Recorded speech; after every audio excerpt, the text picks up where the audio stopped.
everyone, ఈరోజు మన Python సిరీస్లో ఈరోజు చూసుకోబోయేది డేటా క్లాసెస్ అనమాట. అసలు ఏంటో చూద్దాం. What are the data classes in Python question.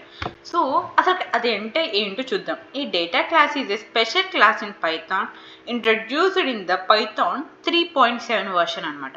So used at the using the the data classes decorate from the data class module అంటే సో ఈ లైన్ అర్థం ఏంటి, డేటా క్లాస్ అనేది ఒక స్పెషల్ క్లాస్ అనమాట. సో జనరల్గా పైథాన్ 3.7 ప్లస్ వర్షన్స్లో నుంచే వస్తుందన్నమాట. అండ్ ఇక్కడ యూజింగ్ డేటా క్లాస్ అంటేనే అది ఇంప్లిమెంట్ అనేది ఆ డెకరేట్ ఉంటేనే జరిగిద్ది అనమాట. So from the data class module.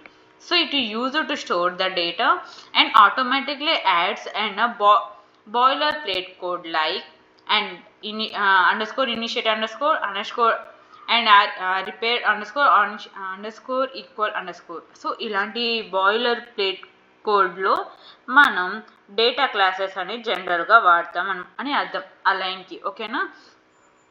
So ఇది అసలు ఇది డేటా క్లాసెస్కి ఏం ఉపయోగం అంటే ఏమేమి యూజ్ ఉంటుంది అంటే saves time when creating a class that just stores a value. So క్లాసెస్ని క్రియేట్ చేసేటప్పుడు వాల్యూని స్టోర్ చేయడానికి ఉపయోగిస్తాం అనమాట. When you use a data class when you want to store a data in object like a record. So మన డేటాని ఒక ఆబ్జెక్ట్లో store చేయాలంటే ఒక రికార్డ్ ఫామ్లో స్టోర్ చేసాం, అదే డేటా క్లాస్ అనమాట. When you need to compare or print the objects easily, మనం ఏదైనా ఆబ్జెక్ట్స్ని కంపేర్ చేయాలన్నా ప్రింట్ చేయాలన్నా మన డేటా క్లాస్ని యూజ్ చేస్తాం. Ideal for the small models like student products and books మనం జనరల్గా వాడతాం అనమాట. సో ఐడియల్ పర్పస్ లాగా వాడతాం అనమాట డేటా క్లాస్ అని. How to use from data class from data class import data class from data classes అంటే మెనీలో ఒకటి మనం ఇంపోర్ట్ చేసుకుంటున్నాం. ఓకేనా. సో అండ్ డేటా క్లాస్ అంటే క్లాసెస్లో క్లాస్ స్టూడెంట్ అని ఇచ్చాం, నేమ్ ఇంట్ అండ్ నేమ్ ఏజ్ గ్రేడ్ అని ఇచ్చాం. సో ఒక సింపుల్ ఎగ్జాంపుల్ అనేది చూసుకుందాం అనమాట. ఓకేనా. సో మనం ఫస్ట్ ఇంపోర్ట్ చేసుకుందాం. ఓకే. సో ఏ విధంగా ఓకేనా ఇంపోర్ట్ చేసుకున్న తర్వాత ఓకే చూద్దాం ఎట్లా వర్క్ అయిద్దో. ఓకేనా. ఒకసారి రన్ చేసి చూద్దాం. Student is not define. So okay done. So from data class import చేసాం డేటా క్లాస్ని, క్లాసెస్ నుంచి క్లాస్ని ఇంపోర్ట్ చేసాం. డేటా క్లాస్ ఉంటేనే అది వర్క్ అయింది.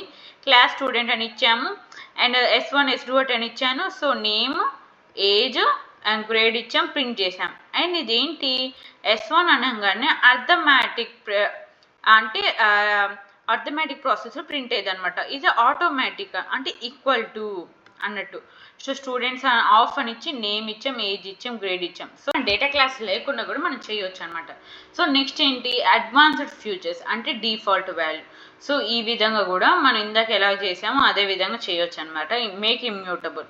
సో యూజెస్ ఏంటి అండ్ సింప్లీ క్లాస్ క్రియేషన్ అంటే క్లాస్ని సింపుల్గా క్రియేట్ చేయడానికి డేటా క్లాస్ని వాడతాం. And automatic and initiate respirator equal వీటిలో ఈ కామన్ దాంట్లో వాడతాం అనమాట. ఈజీ ఆబ్జెక్ట్ కంపారిజేషన్ డేటా క్లాస్ని ఈ పర్పస్ కూడా వాడచ్చు. Type hinting and data validation. So previous వీడియోలో చెప్పినట్టు టైప్ హింటింగ్ అండ్ డేటా వ్యాలిడేషన్లో కూడా వాడతాం. And default values for the field. And next వచ్చి immutable for the with frozen is equals to true. And clean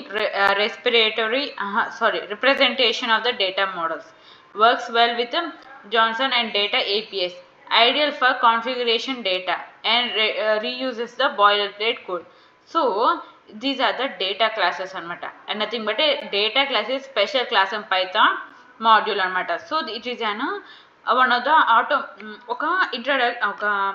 ఒక data class లాంటిది అనమాట. So ఇది జనరల్గా స్టోరింగ్ డేటాని కంపేర్ చేయడానికి స్మాల్ మోడల్స్ పర్పస్గా వాడుతూ ఉంటాం అనమాట. This is about data class. Hope you like it. Thank you.